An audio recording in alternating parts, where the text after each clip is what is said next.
It is minus 22 degrees Fahrenheit, east of Fairbanks, on a February morning when the light barely clears the ridgeline before it starts sliding back down again. A trapper is running his line the way he has for 11 winters, checking marten sets along a frozen creek bed that nobody else bothers to walk. The snow from 2 nights before is still fresh, unbroken except for the usual traffic, a fox trail cutting diagonally across the drainage, snowshoe hairprints bunched tight near the willows, the wide, dragging gait of a moose that passed sometime after midnight. Then the trail changes. A line of prints comes in from the timber and crosses his own snowshoe track at an angle, heading downslope toward the creek. He stops. He has seen wolf tracks on this line more times than he can count, and he has seen lynx, and once, memorably, a wolverine that took 3 of his sets in a single week. This is none of those. The prints are round, 4-toed, no claw marks registering in the snow, a detail that to anyone who traps for a living means something immediately, because canids leave claws and cats generally do not. The stride length does not match a lynx, the straddle is too wide for a wolf, and the print itself, when he lays his gloved hand beside it, swallows his hand with room to spare. He crouches beside the clearest print in the line, the one furthest from the drifted snow at the creek's edge, and measures it against the width of his own glove without thinking about it. The way anyone who spends winters alone in the woods learns to measure things instinctively against whatever is at hand. The print is wider than his glove. It is deeper than a lynx track has any business being, given how little a lynx actually weighs beneath all that fur.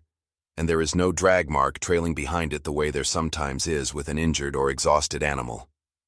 Whatever made it was moving with purpose, unhurried, confident in snow that would have slowed almost anything else on 4 legs. He photographs it from 3 angles before the light changes the shadows too much to read the edges. Then he does something he has never done on this line before. He turns around, walks back to his truck, and drives to cell signal before he finishes his route. The person he sends the photos to is Dr. Mara Kessler, an independent wildlife biologist who has spent the better part of a decade running predator studies across Alaska's interior. Snow track surveys, GPS collar work on wolves, consulting contracts with agencies that need someone who can read sign in country most people never walk. She has seen thousands of tracks in snow this cold. She knows what a stressed, splayed wolf print looks like when the animal is post-holing through crust. She knows what a lynx track looks like when the animal is stalking instead of traveling. She opens the photos expecting to write back within the minute, the way she usually does, with an identification, and maybe a joke about how cold it must have been to stop and take pictures. She does not write back within the minute. Hours pass. When the reply finally comes, it is 4 words long. And it is the reason this story exists at all. Those aren't wolf tracks. Those are tiger tracks. Alaska Fish and Game will tell you without hesitation, and without needing to consult a file, that there is no wild tiger population in Alaska. There has never been one. Panthera tigris does not appear anywhere in the historical range maps of North America, not in the Pleistocene fossil record beyond a few contested and disputed specimens, not in indigenous oral history, not in the 2.5 centuries of Western wildlife survey work that has mapped, trapped, shot, radio-collared, and photographed nearly every large carnivore that has ever set foot on this continent. The agency's position is not caution, it is certainty. Ask a wildlife biologist on staff what could produce a large, clawless, wide-set feline track in the interior, and the answer will run through the short list before it ever reaches the word tiger. An oversized lynx track distorted by a freeze-thaw cycle, a black bear print with the heel pad registering strangely, a hoax staged with a novelty stamp, a fabricated photograph. Somewhere far down that list, treated as a formality rather than a hypothesis, sits the possibility of an escaped or released exotic animal. And even that entry comes with an asterisk, because an escapee is not a population, and a population is what the record is built to track. Every state wildlife agency in the country works from some version of the same underlying architecture. A species range map, built up over generations of survey data, harvest reports, and confirmed sightings, that defines what is biologically expected to exist within a given jurisdiction. Alaska's version of that map has never contained a single confirmed entry for Panthera tigris in any subspecies. at any point since record-keeping began. That absence is not an oversight waiting to be corrected. It is the foundation the entire predator management system is built on top of. Funding allocations, harvest quotas, public safety advisories, all of it calibrated to a known, closed list of resident carnivores. Wolves, black bears, brown bears, lynx, wolverines, and the occasional itinerant coyote pushing north. A tiger does not fit anywhere on that list, which means a tiger does not fit anywhere in the system built to notice one. That is the frame the official story sits inside. A tiger has never belonged here on paper, and paper is what the map is made of. But the question was never really whether a tiger could survive an Alaskan winter. Siberian tigers already endure colder temperatures than most of this state sees, every year, as a matter of routine biology. In a place with almost the same latitude, almost the same snowpack, almost the same boreal architecture of black spruce and frozen rivers. The question is not whether the climate would kill it. The question is whether America's exotic pet and private exhibitor trade, a system with no unified registry, no consistent inspection standard, and no reliable way of knowing how many big cats are in private hands at any given moment, has quietly put one of the world's largest predators into a landscape built to swallow it whole. And the harder question, the one that does not resolve no matter which way you turn it, is whether anyone would ever know if it had. To understand why the biology is not the obstacle here, it helps to look east. Not east of Fairbanks, but east across the Bering Strait, to the Sikhote-Alin Mountains of Russia's Far East, where the Amur subspecies of tiger, commonly called the Siberian tiger, has lived for longer than any human institution has existed to map it. That region regularly drops below -40°F in winter. It gets more snow for longer stretches than the areas around Fairbanks typically see. The tigers there do not retreat, den up, or migrate south. They hunt through it, in it, because their bodies were built for exactly this kind of cold. An evolutionary answer to a Pleistocene-era Ice Age climate that never fully let go of that corner of the world. Interior Alaska is not a foreign environment to that biology. It is close enough to be a rerun. The interior itself is the other half of the equation, and it is almost too large to hold in the mind at once. The region east and south of Fairbanks alone spans an area comparable to entire mid-sized states. Unbroken boreal forest, braided river systems, mountain drainages that see a human being maybe once a decade, if that. There is no continuous camera trap network here the way there is in more heavily managed ecosystems further south. There is no fence line, no consistent human footprint, no infrastructure dense enough to guarantee that a large, cautious, mostly nocturnal predator would ever cross a road, a trail cam, or a set of human eyes in any given year. In wildlife biology, this kind of landscape is sometimes described in terms of detection probability, the statistical likelihood that a given animal, present in a given area, will actually be observed by a given survey method within a given window of time. For a collared wolf pack moving through open tundra, that probability is relatively high. For a single, solitary, snow-camouflaged predator moving through unbroken taiga the size of a small country, the probability drops towards something close to zero. The parallel to Sikhote-Alin is not cosmetic either.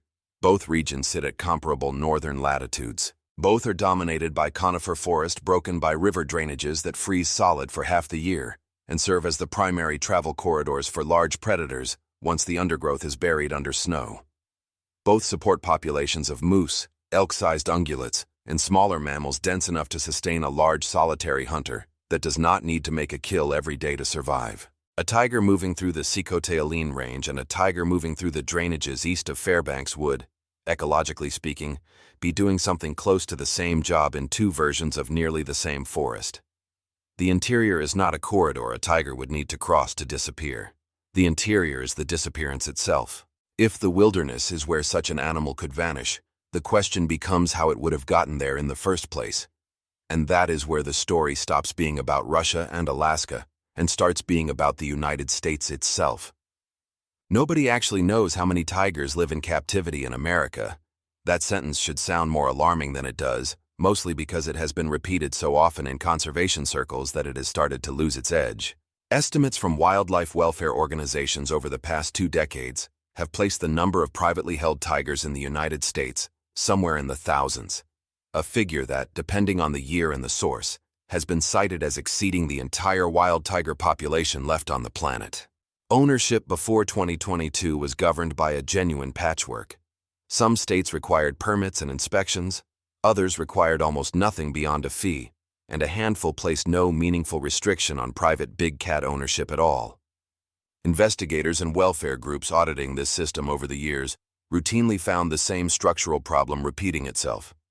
A permit issued in one county did not necessarily require reporting to any federal database.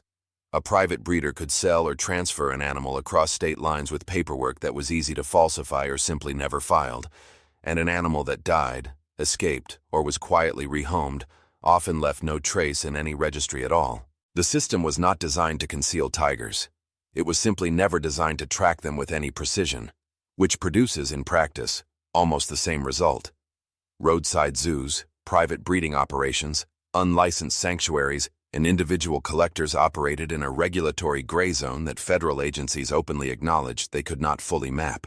The Big Cat Public Safety Act, signed into law in December 2022, restricted private ownership and public contact with big cats going forward, but it did not retroactively account for animals already in private hands before it passed, and it did not create the kind of centralized real-time tracking system that would let anyone say, with confidence, exactly how many tigers exist in the country, exactly where, or exactly in whose care.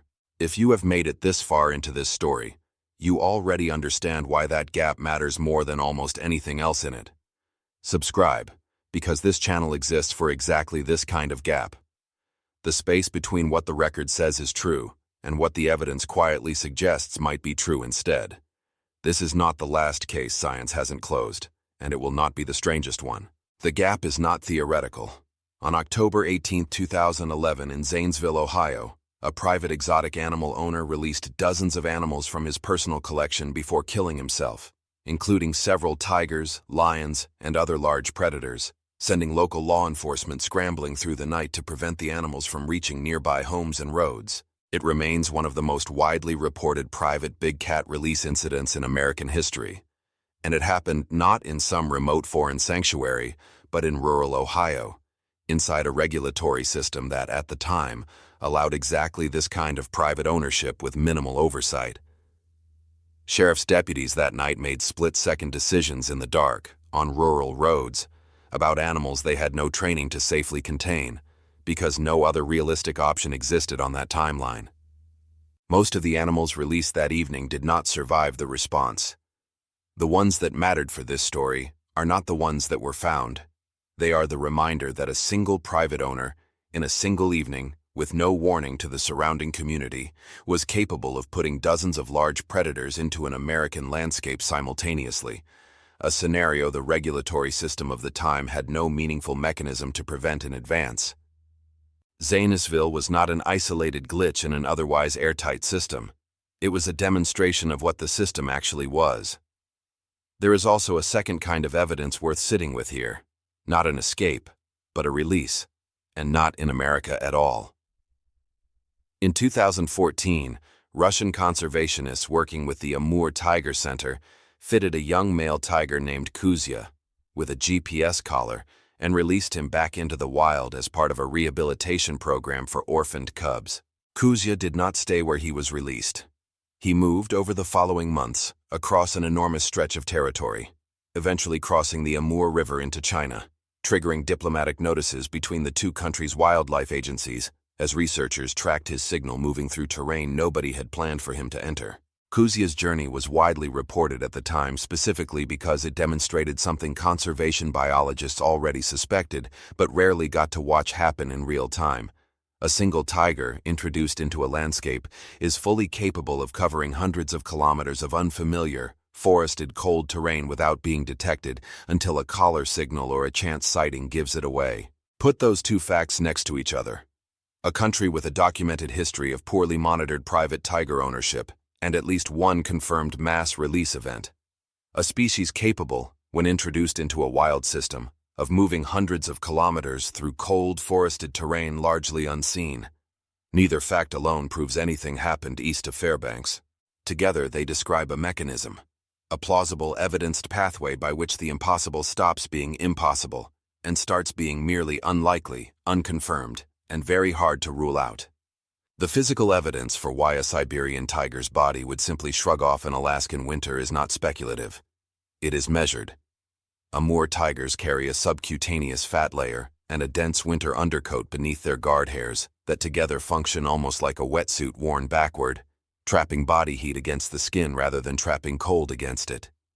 Their paws are enormous relative to their body mass, some of the largest of any living cat, and that size is not cosmetic. A large paw distributes an animal's weight over a wider surface area, the same way a snowshoe does for a human traveling over deep, unpacked snow. The same physics, the same solution, arrived at independently by evolution roughly 100,000 years before humans strapped wooden frames to their boots for the same purpose. A 400-pound predator with snowshoe-sized paws does not sink through crust the way a moose or a human hiker does. It walks on top of the very obstacle that would stop almost anything else its size. There is a metabolic side to this as well. Large cats are ambush predators, not endurance runners, which means their energy strategy is built around long periods of conservation punctuated by short, explosive effort, a pattern that suits a cold, low-light winter environment far better than it suits a warm one. A tiger does not need to forage constantly or maintain a high resting metabolic rate the way a smaller-bodied predator would. A single successful kill on a moose or a deer-sized animal can sustain a tiger for a week or more, which means long stretches spent bedded down, motionless, conserving heat, largely invisible to anything passing nearby. The same biology that makes tigers hard to observe in Siberia's forests would make one just as hard to observe in Alaska's. None of this on its own would matter if the skeptics were wrong to push back, and they are not wrong to push back. The proper response to an extraordinary claim is not blind acceptance. It is scrutiny, and the scrutiny here is worth taking seriously, point by point. The first objection is simple. Tracks lie. A wolf print exposed to a midday thaw and an overnight refreeze can widen and round out in ways that mimic a much larger clawless print.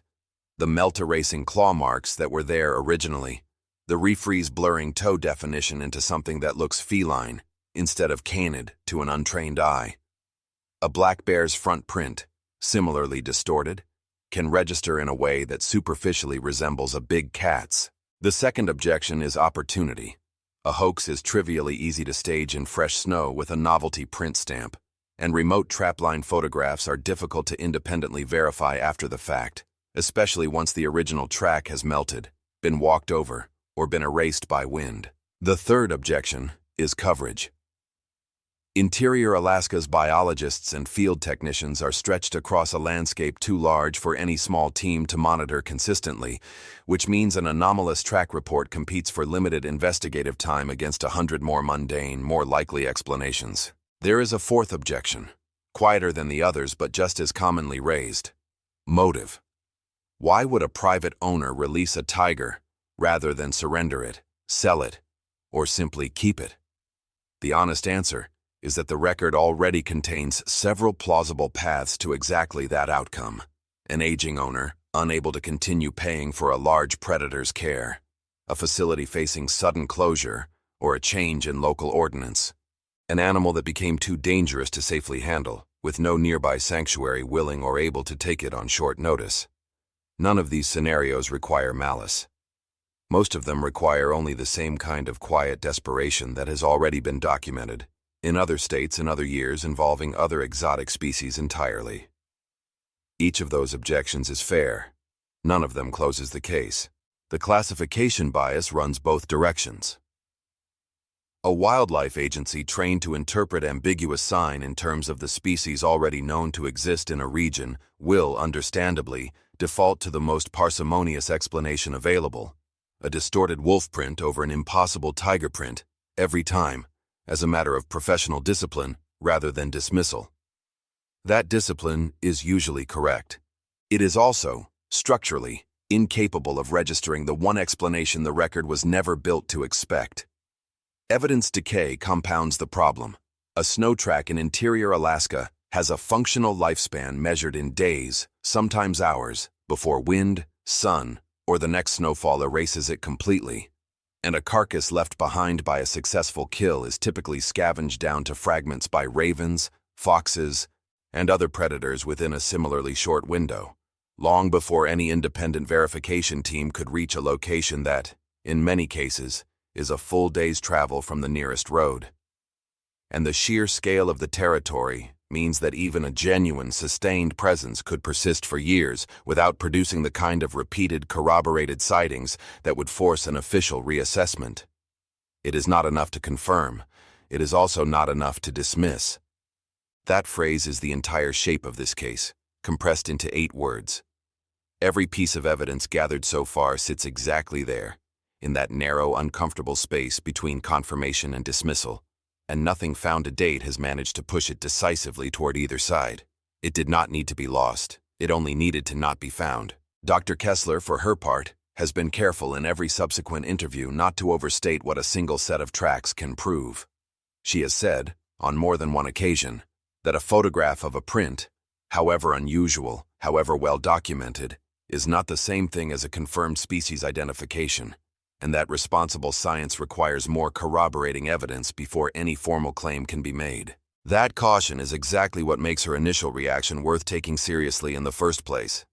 She did not reach for the extraordinary explanation.